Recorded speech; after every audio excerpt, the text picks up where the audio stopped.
Come on in and take a seat. We'll just start in a couple minutes. I'm going to take this opportunity, since I have a captive audience, to remind all of the students in the audience to please go into RU Access and update your mobile phone number and your personal email, because on Friday, the university is starting multi-factor authentication. You will not be able to get into any of your Roosevelt accounts, your RU Access, your Blackboard, if you don't have a mobile number, your mobile number, and or personal email in RU Access. So please do that. I want you all to be able to take your quiz.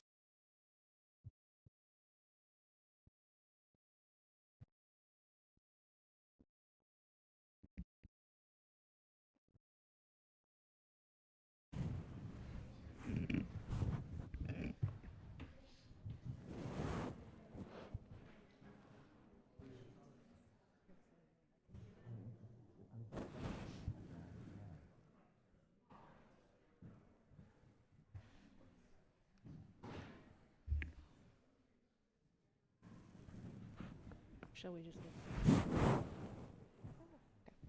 All right, we're going to go ahead and get started. Thank you very much, everybody. I want to welcome you to the 31st annual Franklin and Eleanor Roosevelt Distinguished Program, which is sponsored by the Center for New Deal Studies. The center is once again thrilled to be having its annual program incorporated into the university's American Dream Reconsidered Conference. My name is Margaret Ring, and I'm a professor of history and director of the Center for New Deal Studies here at Roosevelt University. I want to extend gratitude to Andy Trees for his work in organizing the conference, to the Center for New Deal Studies Advisory Board, some of whom are in attendance today, for supporting our work, to all of the students who have come today, the staff and faculty, and our distinguished guests. A special shout out to my US history students. I see all of you. And of course, to our impressive scholars on this panel, which is entitled Immigration, Past, Present, and Future. This year marks the 100th anniversary of the landmark Immigration Act of 1924, also referred to as the National Origins Act or the Johnson-Reed Act. Today's panel will consider this law and its far-reaching legacy. While many textbooks point to the 1924 Act as the beginning of a period of restrictive immigration in the United States, suggesting that prior to this act, American borders were basically open, the story, of course, is much more complicated. The law built on previous pieces of federal legislation that had already begun to influence immigration. It also was part of a larger, longer tradition of restriction, which we will hear about today. The preamble of the 1924 law stipulated that it was, quote, an act to limit the immigration of aliens into the United States and for other purposes. It replaced a temporary measure passed in 1921 that had established a quota system in order to reduce substantially the number of immigrants into the US. In addition to establishing an overall cap on immigration, the 1924 measure restricted the number of people who could legally enter the US by tying the quotas to the ethnicity of people who resided in the US in 1890. Each country's quota was determined by multiplying the number of people from that country who resided in the US in 1890 by 2%. The minimum quota for a country was 100. The law did not apply for the most part to countries in the Western Hemisphere. This included Canada, Mexico, and other countries in Central and South America, or American protectorates. It also barred from entry any individual who would be ineligible for citizenship in the US. As a result, it effectively excluded Japanese immigration and left in place the Chinese Exclusion Act. Within days of the law's passage, Congress used its provisions to create the US border control, primarily to police the southern border. The law's authors deliberately chose the 1890 census rather than a later one to determine the quotas in order to limit the number of mainly Jewish and Catholic immigrants from countries in Eastern, Central, and Southern Europe. In the minds of the law's drafters and supporters, Jewish and Catholic immigrants were less desirable immigrants than the largely white Protestant immigrants from Western and Northern Europe. In subsequent years, federal officials used different censuses to determine the quotas, but always with an eye to prioritizing certain nationalities over others. Once a quota was reached, no more immigrants from that country could enter. Needless to say, the law had a drastic effect on the quantity and origins of American immigrants, with deadly consequences in the 1930s for German and later European Jews who were trying to flee the continent as anti-Semitism and persecution intensified. Eleanor Roosevelt would try unsuccessfully to work around these laws to allow more Jewish immigrants into the US in the late 1930s. Franklin D. Roosevelt's Secretary of Labor, Francis Perkins, also tried to find creative and effective ways to pry open the borders. But as we know, the president did not lend his moral authority to these efforts, and Congress would not budge, with dire consequences for European Jews. Our panel will, of course, unpack all of this in more detail and speak to many facets of immigration as we reconsider the American dream. It gives me great pleasure to introduce my colleague, Professor Sandra Frink, who will be moderating today's session. She will introduce each of our panelists. Professor Frink is chair of the Humanities Department, an associate professor of history, and director of the Women's and Gender Studies program.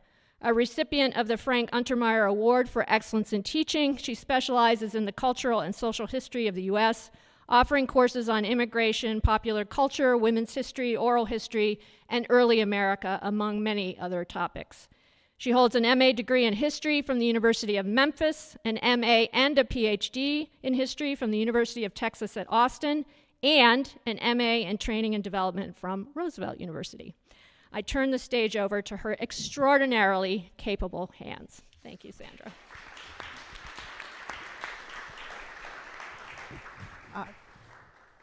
Thank you, Margie. Oh, I think this is working. Thank you all for coming. It's wonderful to see you all, and I'm really excited to introduce our distinguished panel. So to my immediate left, we have Susan Zesch, who is an instructional professor in the College of the University of Chicago, where she teaches courses on the rights of migrants, refugees, and citizens, human rights in Mexico, the prohibition against torture, the right to water, and the use of international human rights norms in the US. Her law practice has largely focused on immigrants' rights, representing individual immigrants and organizations, including the 1980s sanctuary activists. She has also advised the Mexican and Salvadoran governments and philanthropic foundations, and finally worked with Congressman Chuy Garcia in all of his electoral campaigns since 1983. Next in our center, we have Professor Michael Jin, who's an associate professor of global Asian studies and history at the University of Illinois, Chicago. He specializes in migration and diaspora studies, critical race and ethnic studies, and the history of the American West. He is the author of the 2021 book, Citizens and the Stateless, a Japanese-American diaspora in the Pacific. He works with the Newberry Teachers Consortium and the National Japanese American Historical Society to develop teacher education programs focusing on ethnic studies and Asian American history for K-12 teachers. And finally, we have Professor Maddalena Marinari from Gustavus Adolphus College, where she's a professor of history. She has published extensively on immigration restriction, including 3 co-edited anthologies and the 2020 book, Unwanted, Italian and Jewish Mobilization Against Restrictive Immigration Laws, 1882 to 1965. She also spearheaded a special issue of the Journal of American History on the 100th anniversary of the passage of the Emergency Quota Act of 1921 and the Immigration Act of 1924. She is currently president of the Immigration and Ethnic History Society. So welcome to you all.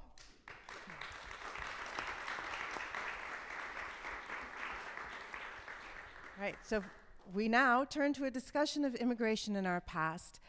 The panelists are going to touch upon some very broad themes, including restriction, globalization, labor, but each of them will be able to highlight how their own work and research intersects with these broad themes.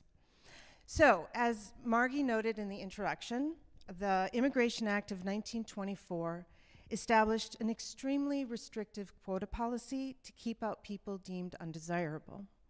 However, Michael, we'll start with you. I know your work has prompted us to rethink this narrative of restriction. So could you get us started by talking about this history? Oh, sure, thank you.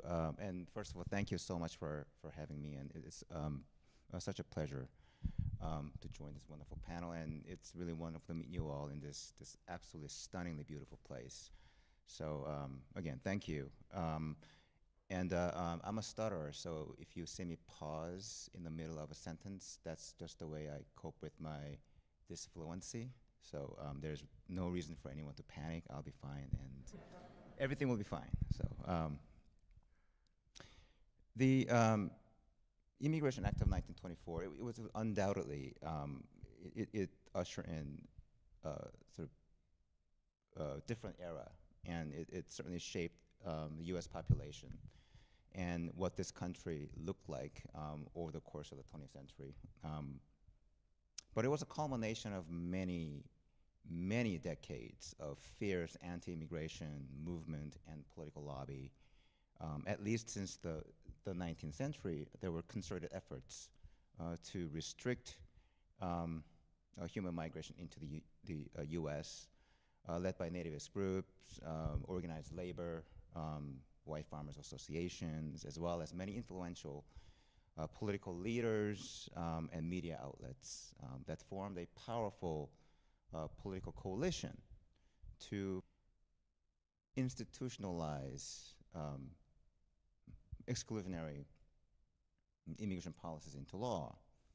Do you know who the first illegal immigrants were in this country?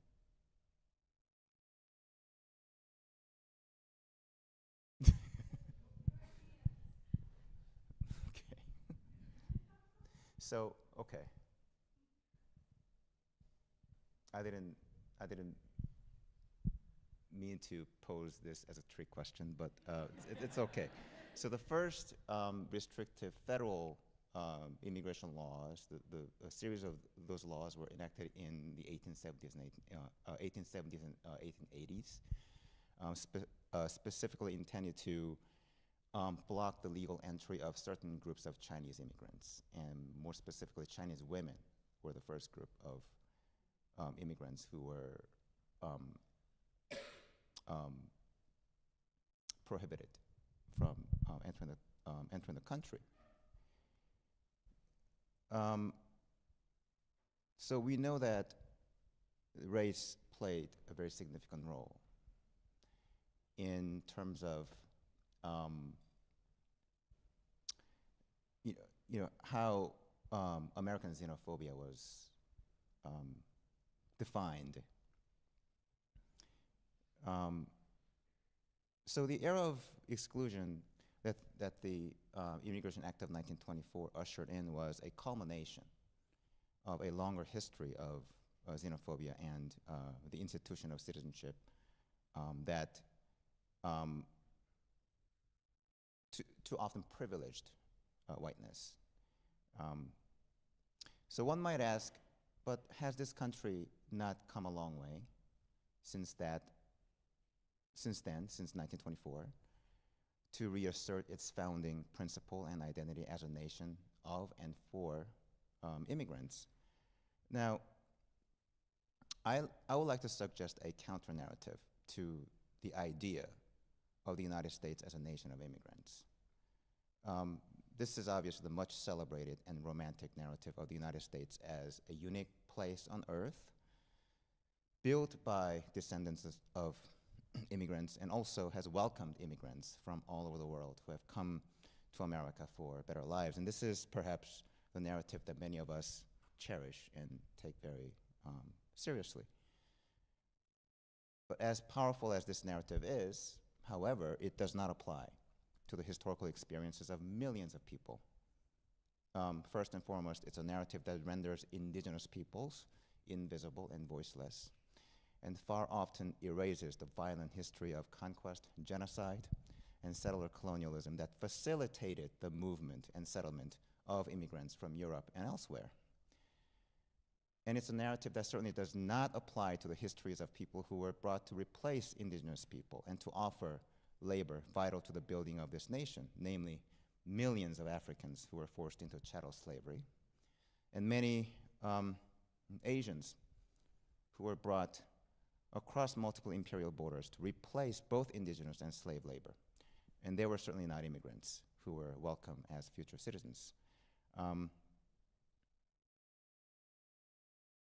going to stop here because I find myself talking way too much. So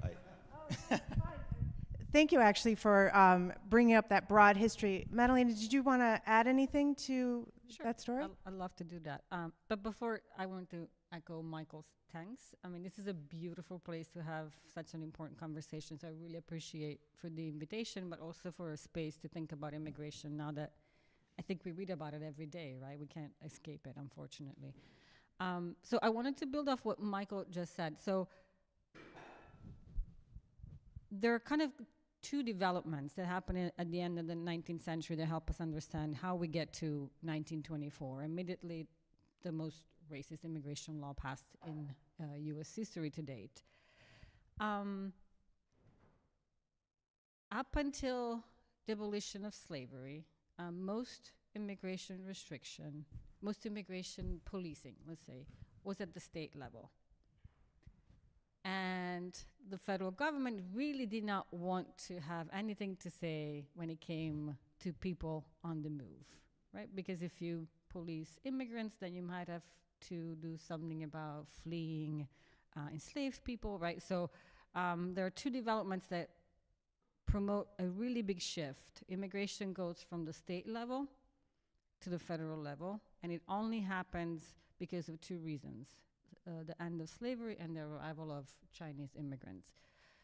But then there's another level, because while Americans had no trouble passing really restrictive laws against the Chinese immigrants, they did find it difficult at first to restrict other European immigrants, right? So they had not liked the Germans, they had not liked the Scandinavians, they had not liked the Irish that had come during the first half of the 19th century, but it's really, they don't start mobilizing until Italians, Jews, Poles, Russians, Greeks start arriving, in part because of their religious background, their cultural background, but they're still technically white, right? And so it's like, so how do we contain white immigrants that are not quite welcome or desirable? So first, there's a strong emphasis on the quality of immigrants that come in.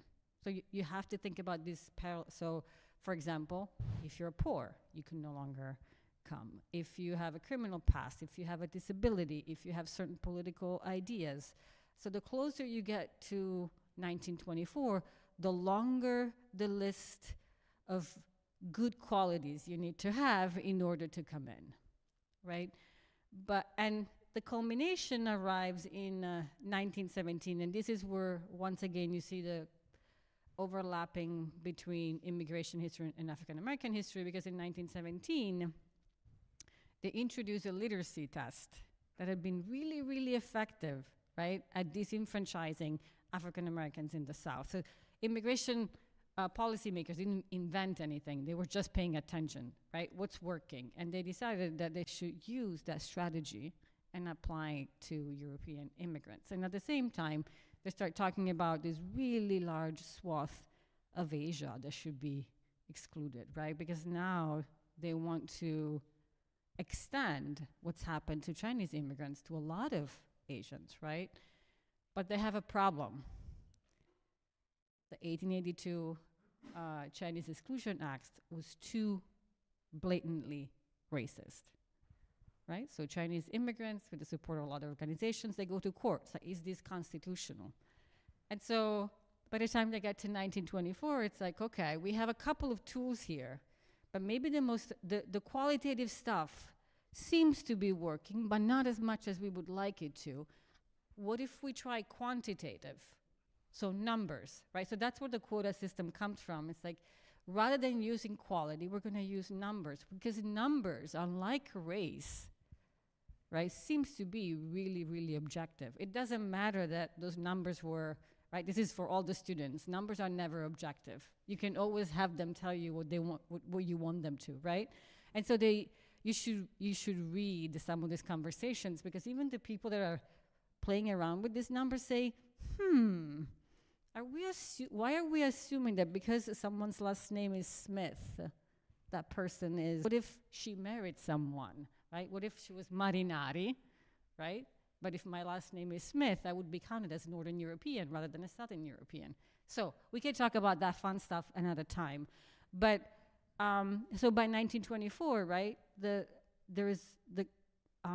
rhetoric has changed, but there's also a way to stop these undesirable white immigrants, right, in a way that feels objective. But each nation gets a specific number. The entire globe gets a cap as well.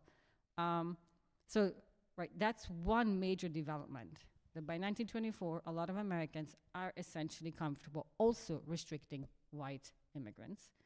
But the other big development, and then I'll stop and turn it over because I'm sure Susan will have a lot to say as well, is that for the first time, your ability to come to the United States is connected to your ability to become a citizen. So they're not saying to Asian immigrants, you can't come in because really we don't like you because of your racial profile. But technically, U.S. naturalization law is only open to white people, and that is and Africans, right? And so that is a huge development. It's not just the numbers, right, that imposes really restrictions that have consequences to this day. We still have caps. They're just changed. But it's also the connection between immigration and the ability to become a citizen. Thank you. And it's so important to look at that historical context.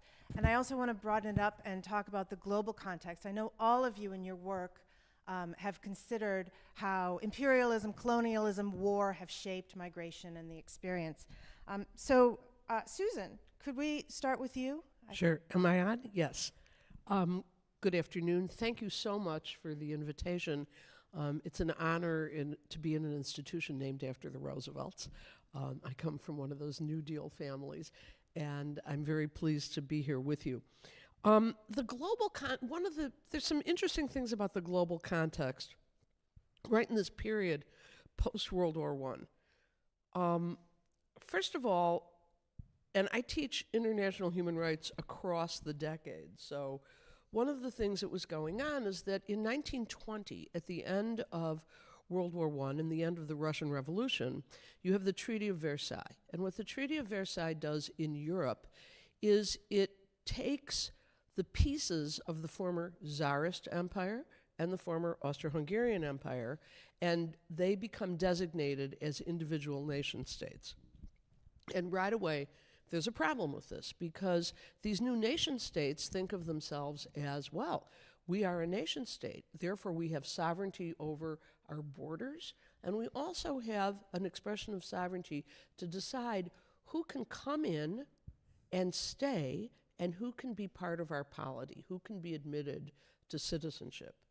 And so the nascent League of Nations, which was the doomed forerunner of the United Nations, decided to develop a set of minority treaties that all of these new successor countries, as they were called, were to sign. Why? Because most of them had governments that imagined themselves as being ethnically homogenous based on who the largest national group was. But you had mixed populations. You had German speakers in Czechoslovakia, you had Hungarian speakers in part of Austria, etc., and there was and you had Yiddish-speaking Jews everywhere. So the League of Nations comes up with this idea that a new nation state cannot persecute minorities within its borders, and it's a complete failure. But the need to provide something like this foreshadows what happens later, because you can read Hannah Arendt in The Origins of Totalitarianism. She goes a lot into it. This is where I know most of it from, not from a reading of history. But if these nation states are free to expel people who aren't ethnically like the dominant group, the state people as they call themselves, that's really going to be anti-democratic and allow the success of racist exclusionist policies, which it does. Because even before the Nazis begin their conquest of Central Europe and Eastern Europe, these individual nation states, particularly Poland and Czechoslovakia, were in international level discussions about how to get rid of their Jewish populations. And a historian at University of Chicago, Tara Zara, wrote a great book called Great Migration, which documents from the 1880s right through the 1920s the migration of millions of people from Eastern Europe to the U.S., but to North America. But she also looks at the nationalities policies of all of those countries. And just to give you an example of one of the countries that is very involved in this before the arrival of the Nazis in 1939, it's Poland. Poland was complaining that they had the largest Jewish population in Europe, something like, I forget if it's 20% or 30% of their pre-war population. The number of Jews in Poland went from 3 million down to 60,000 because of the Holocaust. But they were complaining, we've got the most Jews to get rid of, and there were Jewish organizations that were even negotiating with them because they didn't want to see mass deportations. They wanted to have some kind of negotiated movements of people. And part of what I found fascinating in Tara Zara's book is how these countries are talking about, well, they can send them to places in these various colonial empires, and because the Jews aren't really white, they ought to be able to work under the same sorts of grueling conditions, doing hard labor in tropical climates as these European nations considered that black and brown people around the world and Asians were capable of doing. Well, none of these schemes ever came to fruition, but there was lots of discussion about it. And this question of who belongs and who doesn't belong, and how nation states do or do not enforce their domestic notions of who we are in line with their foreign policy relations, like where can they send people, has a lot to do, are still issues that we see in immigration policy today. I wanted to say one other thing, which is that when you look at, colonialism has a lot to do with migration policy. And when we look at this period, Poland, for example, is complaining, Poland doesn't have colonies, where are we going to send all these Jews? But when the European colonial powers are forced to give up their colonies in the 1960s in the whole wave of successful anti-colonial rebellions, what you had in those newly formed nation states were often groups, ethnic groups, that were at war with each other or were traditional rivals. So we really want to look at this whole period as a way to question, does being a nation mean you have to be ethnically homogenous or not? And in the 60s, where we see civil wars precipitated by colonial drawn boundaries, taking people who were hostile to each other and meshing them into the same nation state. So I'm going to leave it at that. Oh, thank you. Yeah, Michael, did you want to add to the global context at all?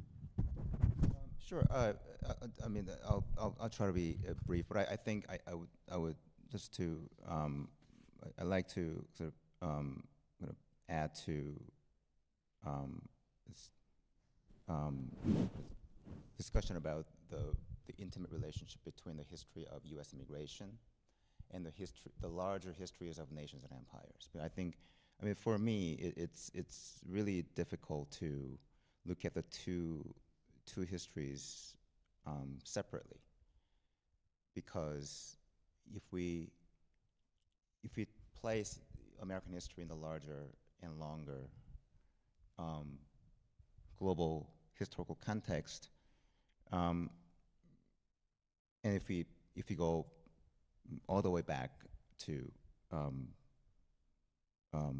the very foundation of this country, the history of the United States itself is inseparable from European expansion, right?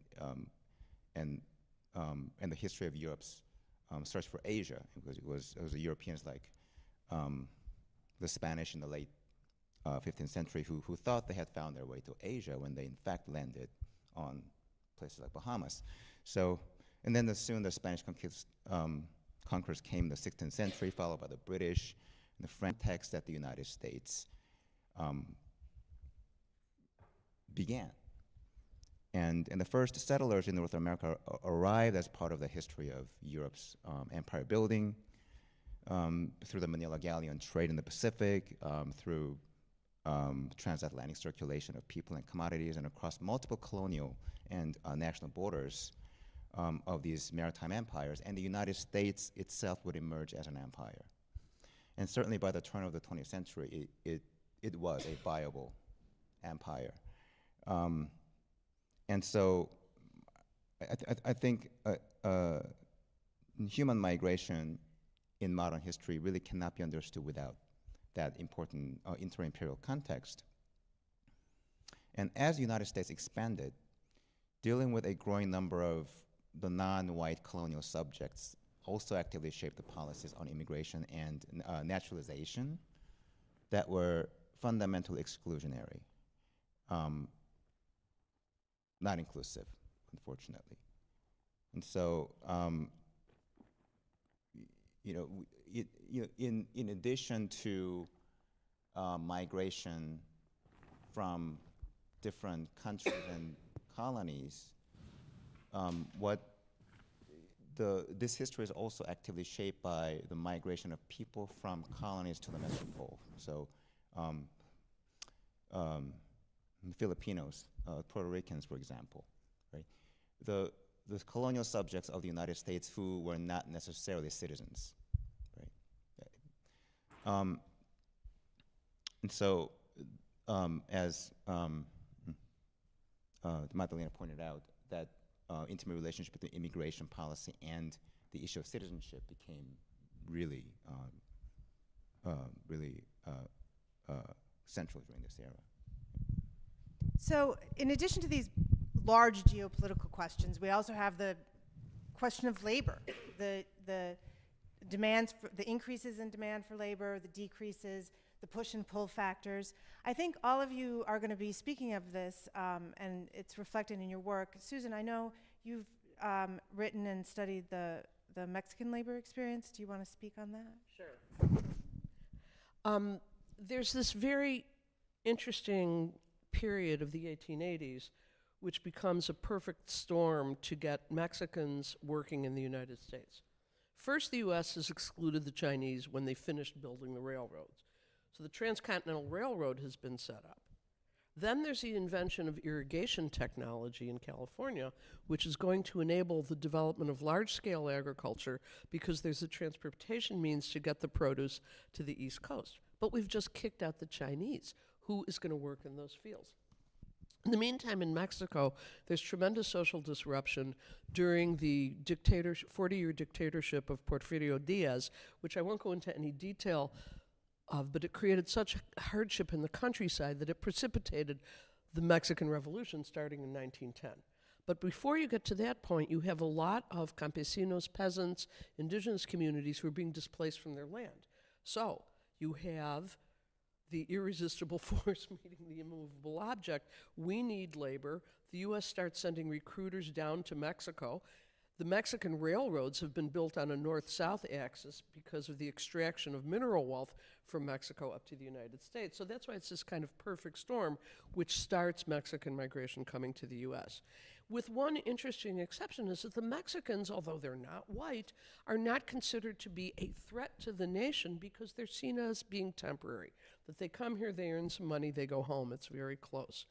The literacy restriction that Madalena talked about that comes in 1917, one of the interesting impacts of that is as soon as it passes, California agriculture goes nuts. They said, you cannot enforce this on the U.S.-Mexico border or we will lose access to our labor supply.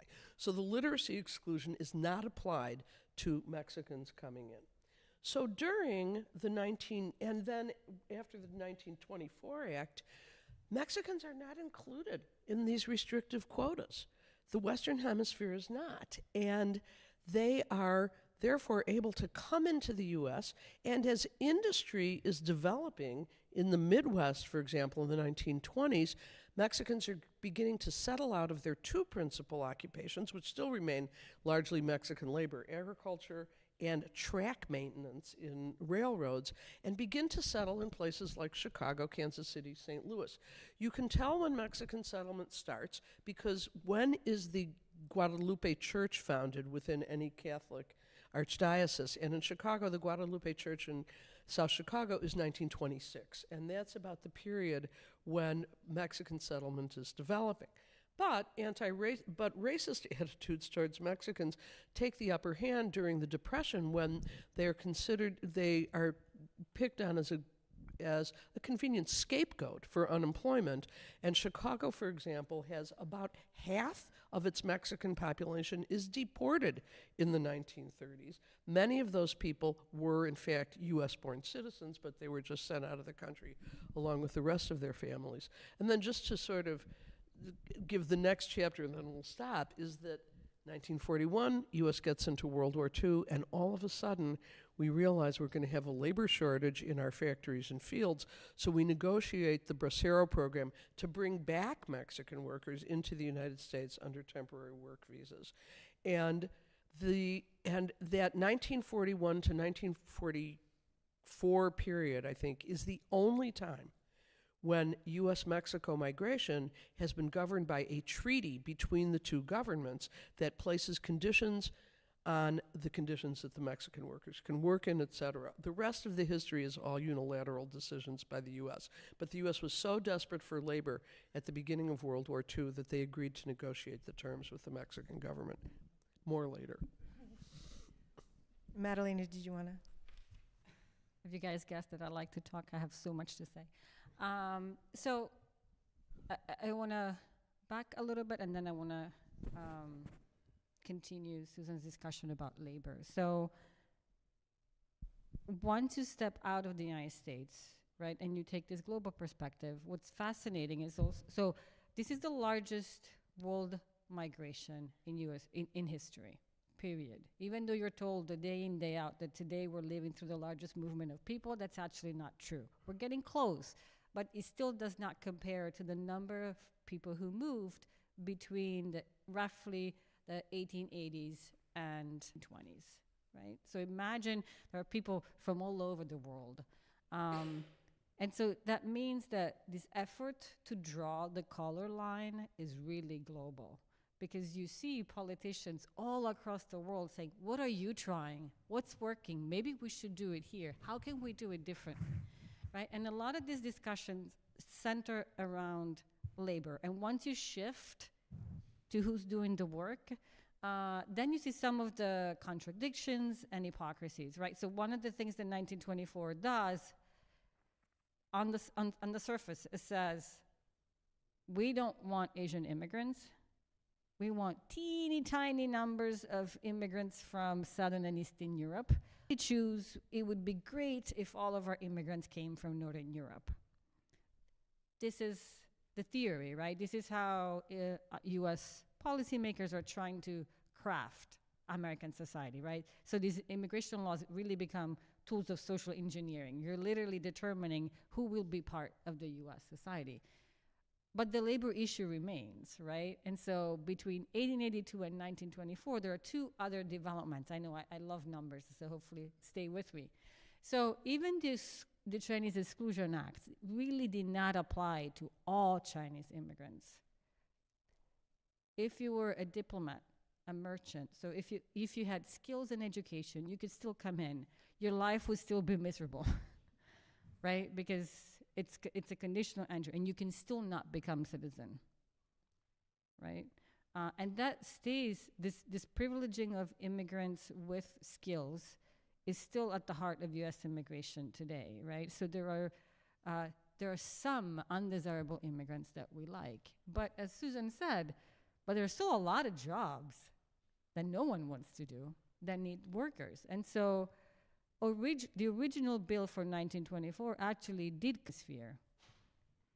But the lobbying was so intense, so it would have had quotas, right? Numbers on Mexico, on the Caribbean, right? And here was the compromise: we will not cap immigrants from the Western Hemisphere, but you are going to create the border patrol so that we can still monitor and control which ones can come in. And that's how you turn around in the 1930s and you can expel so many. And the other thing that, if you follow the history of the border patrol, is what the border is keeps moving inland more and more. They have so much power and influence, right? And Illinois has been at the heart of some of these problematic collaborations between local police and ICE and everything, right? But that's actually perhaps one of the most fascinating contradictions that comes out of 1924. There is a tacit recognition that the US still needs what they were called at the time unskilled labor, right? But the tragic development is that because this unskilled labor is now attached to people from Latin America, specifically from Mexico, the image that starts emerging, so these are people that keep coming in, right? And often underpaid, often mistreated. That 1924 projects is that these will be always temporary workers. They will come and go back, right? And this is a legacy that we still see today, right? There are literally Mexican Americans in the Southwest that never moved. The border moved them, right, in 1848. And people talk to them as if they arrived yesterday, right? So that idea is really consolidated in 1924. And it's intentional to create a disposable, cheap source of labor that is particularly vulnerable because the border is right there, right? When things get tough, it's a lot cheaper to deport, to Mexico than, for example, to Asia or Europe, right? And that too was by design. So even the exemption, right, ended up creating a really problematic legacy. Michael, did you want to speak on labor? Or? No pressure. Right.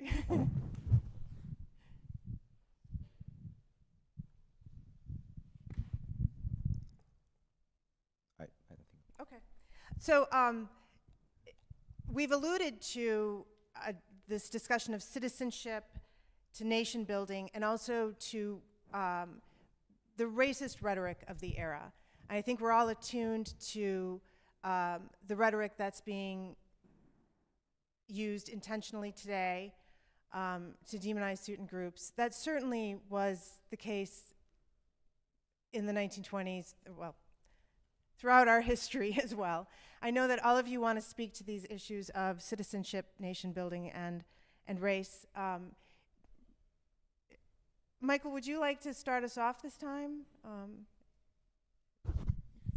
Sure. I mean, we talked about how intimately immigration policy and citizenship were tied, and we also talked and also we discussed immigration policy, at least theoretically, as a means for social engineering, right? In terms of shaping the demographic composition of the country and so on and so forth. And I mean, since 1790, when the Naturalization Act was first passed, citizenship rights for immigrants was tied to whiteness, right? Because the law stipulated that only free white persons could become naturalized citizens of the U.S. So what, and of course, in the later, the naturalization was extended to blacks, of course. Continue to exclude, different non-white groups, namely Asians, and the term ineligible to citizenship throughout the early 19th century was sort of used as euphemism, right, to refer to Asians. So when it comes to restrictive immigration policy, we often think about the policy that is designed to block the in-migration of people, but then there's another important side of that, which is how to get rid of the undesirable immigrants, right? And so one of the ways to do that is to increase the government's power to deport people. So that became increasingly a sort of major pattern in the history of U.S. immigration in the 1920s and on. Another sort of troubling trend that we see during this period is the increasing cases of denaturalization. Denaturalization of people by reinterpreting and policing the racial boundaries of American citizenship. So, for example, there were a number of South Asian immigrants who had become U.S. citizens through naturalization, whose citizenship was then stripped away, right? So that was the first process that would facilitate the process of deporting people. Right? So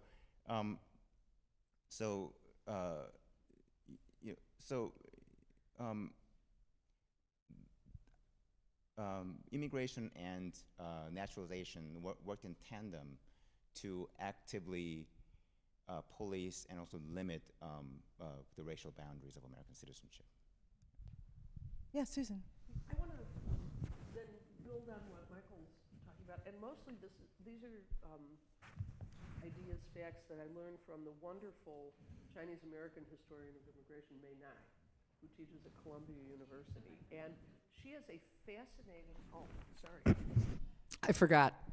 She has a Mei Nai in her book, Impossible Subjects, The History of the Illegal Alien, and I recommend it to everyone, and I think my co-panelists who know it would agree, has a fascinating chapter on race and citizenship that looks at citizenship in two ways. There are two ways you can become a U.S. citizen. You can be born in the territory of the United States, or you can naturalize, meaning you have another citizenship and you go through the process of learning English and U.S. civics, and then you get sworn in. And those are treated separately. In a historical anomaly, the Supreme Court in the 1880s sometime, and I don't have the name of the case, I'm a lawyer, I should have the names of all the cases, upheld the U.S. citizenship of the children of Chinese immigrants who themselves were ineligible to naturalize, but that their children born on U.S. soil were U.S. citizens. That's kind of anomalous. Another anomaly that Mei Nai talks about is that, and it's amazing that that decision came down during the period when the Chinese were being restricted and excluded and expelled if they weren't U.S. citizens. To me, that is the cornerstone of any argument about why the 14th Amendment birthright citizenship should not be tampered with by Donald Trump or whoever else wants to restrict citizenship based on race. But that's an important historical touchstone. The other is that during the period from the 14th Amendment, post-Civil War Reconstruction amendments, right through until 1965, when we make statutory changes and eliminate racial categories from eligibility to citizenship, people were recognized as U.S. citizens and could naturalize if they were white or black. So there's a lot of litigation in the federal courts by people from regions of the world like South Asia, like the Middle East, who are all trying to litigate that they're really white. No one sadly, but understandably, is trying to prove that they're black. Some of those cases, and they're very weird decisions to read. They talk about, they're trying to make arguments about culture, about skin color, etc. But one of the anomalous decisions that arises in that period is that someone from Mexico who's trying to naturalize is found to be white by virtue of a treaty. Because the Treaty of Guadalupe Hidalgo in 1848, when we seized 40% of Mexico's national territory, what is now the entire U.S. Southwest plus California, by treaty, Mexican citizens who elected to stay in the territory were automatically U.S. citizens, and therefore later court decisions in the late 19th and early 20th century did hold that Mexicans were white for the purpose of naturalization. So some of the arbitrariness or oddness of how these policies are made to bend particular political realities at a particular time are something that I think it's important to just as a footnote to Michael's very good overview of citizenship and race. The case was wonky, Mark. I think that speaks to how important the 14th Amendment is and birthright citizenship, and that's to abolish that clause, right? Because if you've never read the 14th Amendment, please do nothing else this afternoon and read it, because a lot of the rights that we enjoy today actually come from a lot of the clauses out of the 14th Amendment. So at the time, even though it was litigated in court, the 14th Amendment and birthright citizenship was revolutionary because it meant, right? So to this day, in most European countries, for example, you cannot become a citizen unless one of your parents is a citizen, right? And even if you want to apply when you're 18, it's exceedingly complicated. I'm from Italy, where this debate is particularly ugly and messy right now. But I wanted to build off on the last term that you had in your question in terms of the rhetoric. What strikes me, I was looking up some things to delight you today, this morning, because I couldn't sleep. It's like, what can I share that it's interesting or new? And so I was, when 1924 was passed, Johnson called it the Second American Revolution, because it was really meant to reshape what American society looked like, right? And remember that this is also the period where segregation becomes the law of the land, right? It's not just no longer a thing that is in the South, right? So the rights of people of color, the rights of immigrants are severely diminished in the 1920s. And yet, I'm going to tell you a series of proposals that were made after 1924 was passed, and afterwards, especially the closer you get to the 1932, 1933, right? So there are proposals to stop immigration to the United States altogether. There are proposals to pass more immigration laws that specifically target the immigrants with specific religious affiliations. So think Muslims, think Jews, think Catholics, right? Because there is a strong anti-religious component to these debates that we haven't talked about. There are proposals to separate families, to teach parents not to dare to come to the United States because they will lose their children, right? There are proposals that say that these people should be incarcerated for enormously long amounts of time.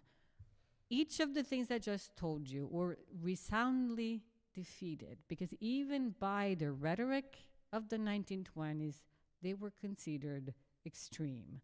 Now, even if you haven't been paid attention at all to what's happened in the United States in the last 4 years, you know that a version of what I just said was at one point a reality.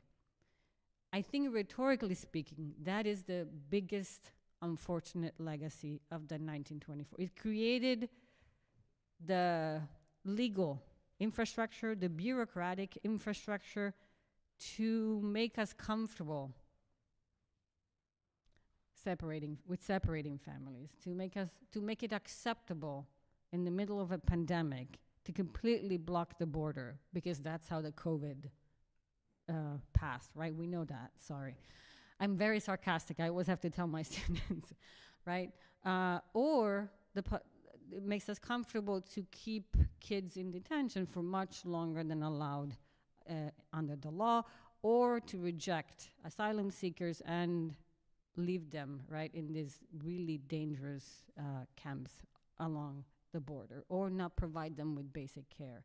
All of this would have been inconceivable. It was proposed and regarded as too extreme at a time where the 1924 Immigration Act was passed, right? But if you want to see how far we've come, rhetorically speaking, then that's a huge legacy of that law. So you have anticipated our last question. We only have a few minutes. So I was wondering if each of you would like to speak about the legacy in whatever way that, what should our guests today take away from this history? And Madalena, you can speak again, though. Thank you for that. Sure, I'm happy to. I'll be super brief because I think they have even more important things to say. I think, so my new book, I was telling Michael this morning, who patiently listened to me, my new book will be about family, marriage and sexuality in immigration law, in U.S. immigration law. And I think that's one of the biggest impact that I hadn't thought about it until I started working on this book that 1924 has had, that whose family belongs together is getting narrower and narrower. I mean, you can apply to immigrants, but I think it's true, right, for American citizens as well. So the closer you get to the present and the more comfortable as a country we become to say, well, maybe no, you should not reunite with your parents, right? Maybe your partner, but not same sex, right? And what about your child? Is it adopted, right? Or is it out of wedlock? This is what I'm reading right now. I'm losing my mind how crazy these things are. And so, right, there are very practical legacies of 1924. The fact that we have numbers, right, that we have quotas, both global, by country. The fact that we still think about immigration in qualitative and quantitative terms. But what I am finding interesting is that 100 years ago, right, race and class pretty much shaped U.S. immigration law, and now I think we're replaced. They are inherently problematic, right? We can tell with family instead. Thank you. Michael, did you want to speak to the legacy? Sure. So the immigration law of 1965, which was a very important civil rights legislation, of course, it dismantled the restrictive annual national quota system established by the 1924 Act. So if you look around, if you look at the faces that are present in this room, without that 1965 law,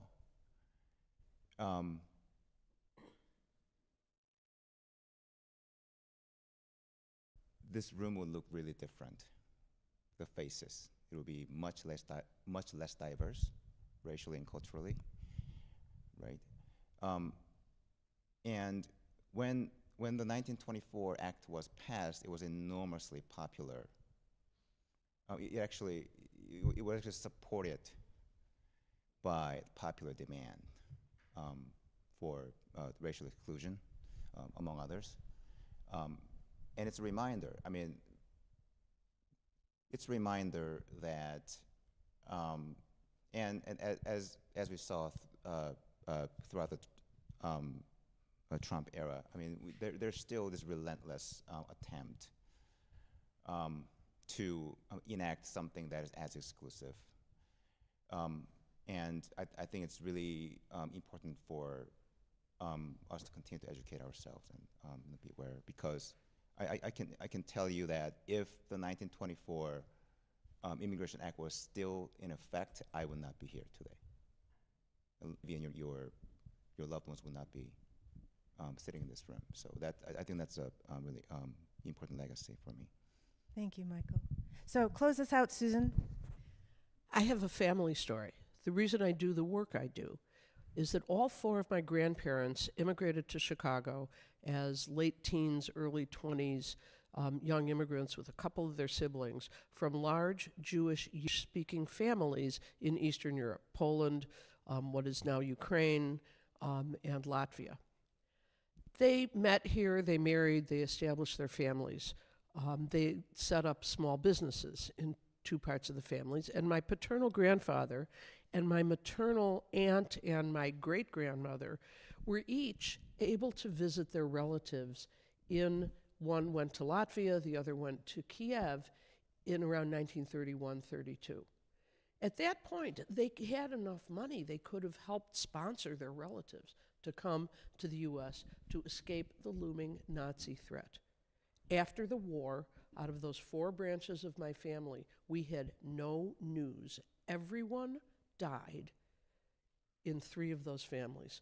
In my paternal grandfather's family, they were in the ghetto in Lodz, Poland, and some of my dad's first cousins survived.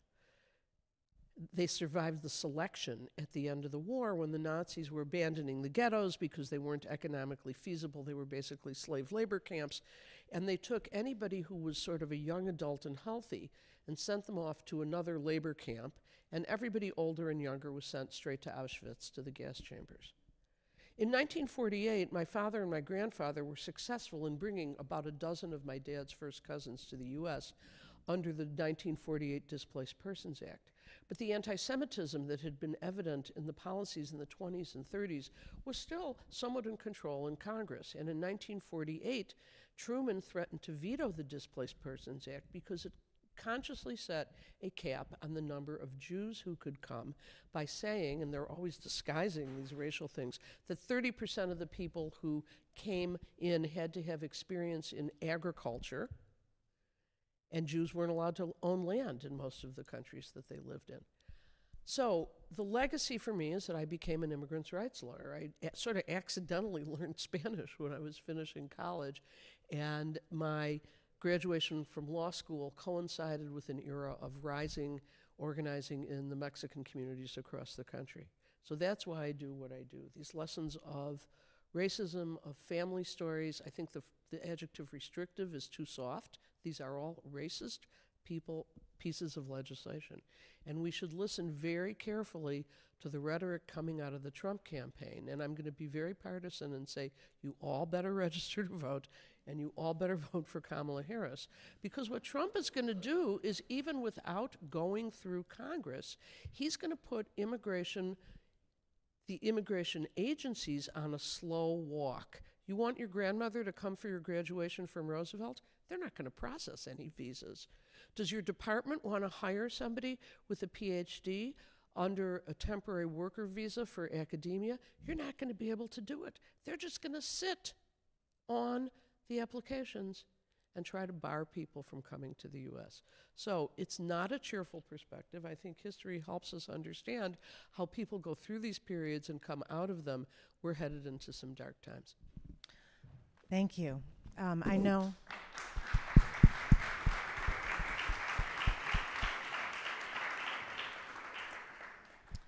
I know that we are to take questions from the audience now. I think there's microphones. I can't actually. There is a microphone. So raise your hand if you have a question, or stand.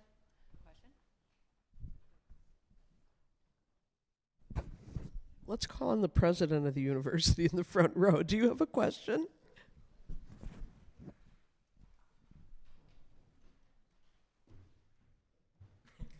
Well, thank you so much for being here. This is illuminating for all of us. And in fact, Michael, you are correct. I wouldn't be here if those laws were in effect. When I asked for asylum during the Khomeini regime and was granted that, and my family came to the United States, daughters now U.S. citizens, and so forth. So the story continues. But what is amazing to me is exactly what you have talked about, that there's racism, there is sexism involved, there is discrimination against religion, and it just continues. But we need to aspire to be a better nation. So thank you for your comments.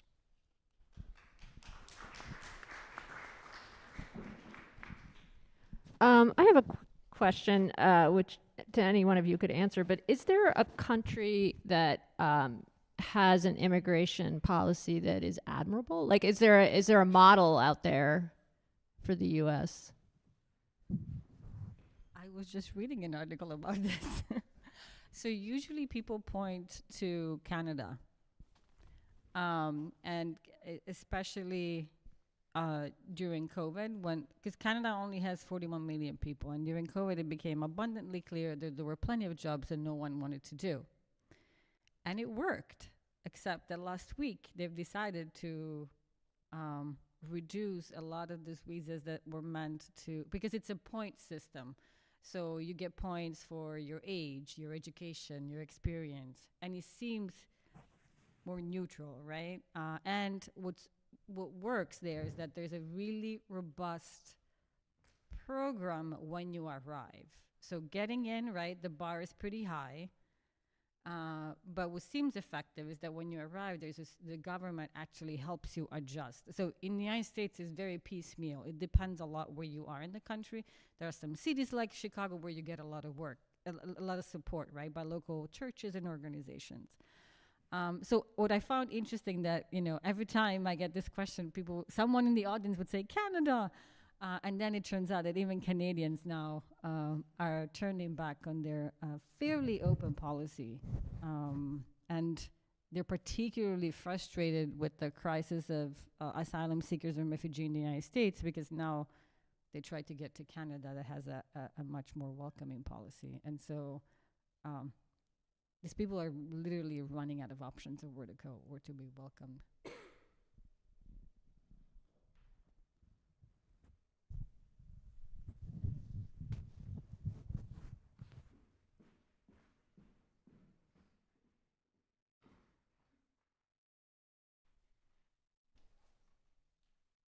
Thank you. So, do you think that there should be efforts made to build on President Malexida's comment about we need to do better? I'm thinking about public opinion and why in the 1920s some of the things that have happened recently in our country were considered unacceptable, but now not so much, at least not by most people maybe. So if you think that public opinion should be, if we should try to change it, what would you recommend we do? Yeah, one effort by a lot of organizations, and I recommend the website of the American Immigration Council if you want to see sort of positive messages. But one thing we regret is that the Democrats now are sort of just trying to out-enforce and say, well, we're very strict on the border, without talking about the tremendous positive contributions that immigrants make to the U.S. And the New York Times cover story on Sunday in the magazine was illuminating, because it talked about how without temporary workers from Mexico, undocumented workers, the dairy industry will collapse. Because if you have an apple orchard and you can't get workers in at the end of the season, you're going to lose a crop of apples. That's a one-time problem. Cows need to be milked every single day. So our dependence on immigrant labor, the success stories of immigrants, are something that really needs to be out there more, and I'm sorry that the Harris-Wells campaign isn't doing more of that.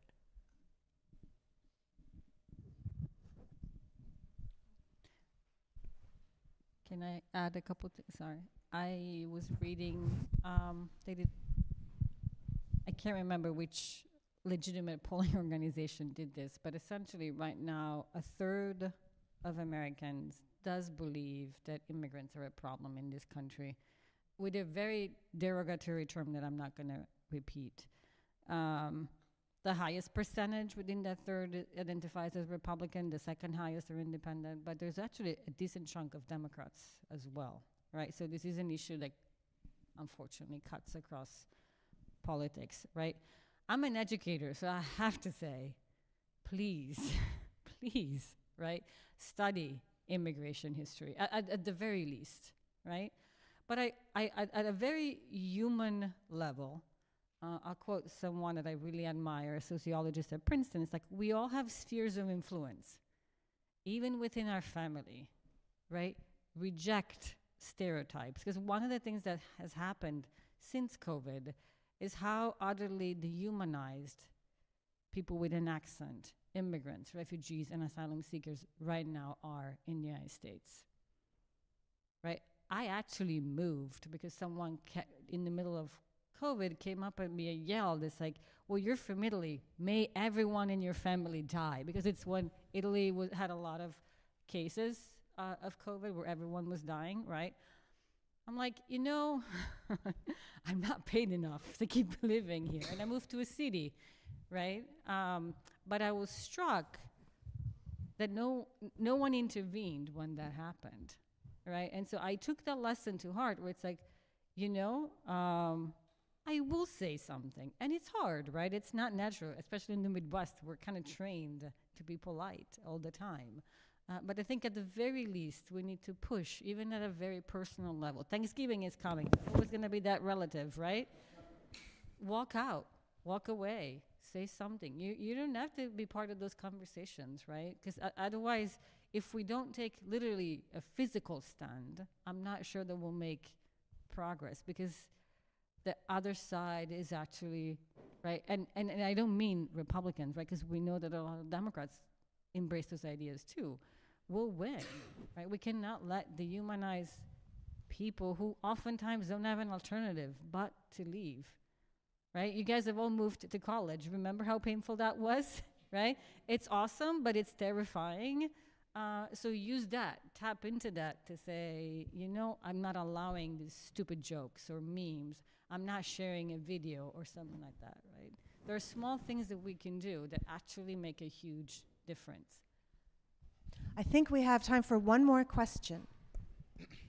So you kind of answered it already with what you were just saying, but I was going to ask, as a student, well, more so a freshman, what can I do to start like a change in not even like a big change, just like in the community, and make my way up there and like, you know, change like the viewpoints of different people, and like, you know, how can I speak to someone who has a different opinion than me, but like still get my point across, hear their point, but like still not per se change their opinion, but how can I educate or influence someone to think more positively?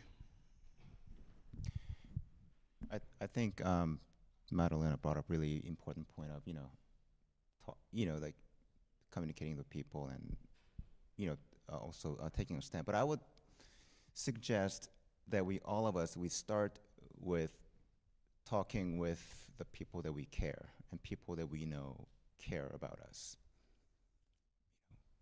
Our loved ones, our family members. 'Cause I think sometimes I find it especially difficult to talk with those that are close to me about some really complex and difficult and sensitive and controversial topics. For good reason, because we want to protect our loved ones, and we care for their feelings. But I think so. For example, if we're at a Thanksgiving dinner table, and if there's one that problematic white supremacist uncle sitting across the table, it's extremely uncomfortable and difficult to, call that person out, right? And speak to that person. But if we do, and that might cause some trouble, some tension, right? It might jeopardize your own personal relationship with someone. But if that someone truly loves you and care for you, that person should listen to you, right? And that person is much more likely to listen to you than some strangers, right? So I would say we start by talking with and amongst the people that we care about. I think that's what really an important step. And just to add a little bit to, wait, we don't have time. Right? We don't have time, right? I don't want to. Well, now we're curious. We want to know what you're going to. No, okay. So because I think someone asked what we can do, right? And what potential solutions we can come up with, as a historian, I mean, I feel lucky that I don't have to come up with solutions, but I make living, but I study the past, and I'm trying to, and I have a habit of thinking globally, right?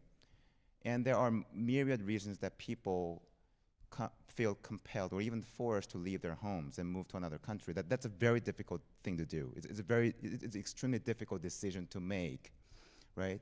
In an ideal world, people wouldn't have to do that, right? But then there are larger global historical forces that force people to abandon their homes, leave their homes, and move to another country for better opportunities.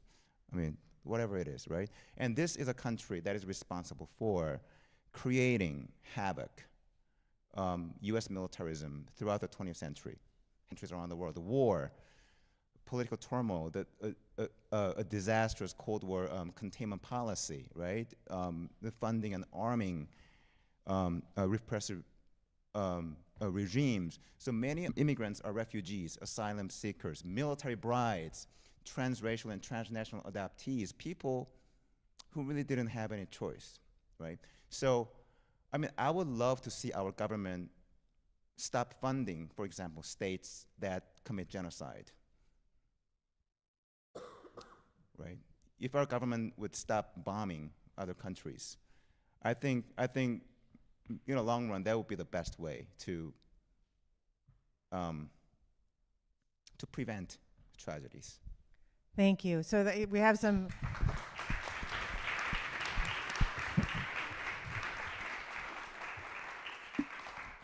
I wanted to point out we have some micro solutions. Talk with those around you, those in your family, and then some macro solutions. Really get out and try and affect change politically. So I want to thank all of you for coming. I want to thank our panelists, Susan, Michael, and Madalena. I really appreciate the things you shared with us. And that's it.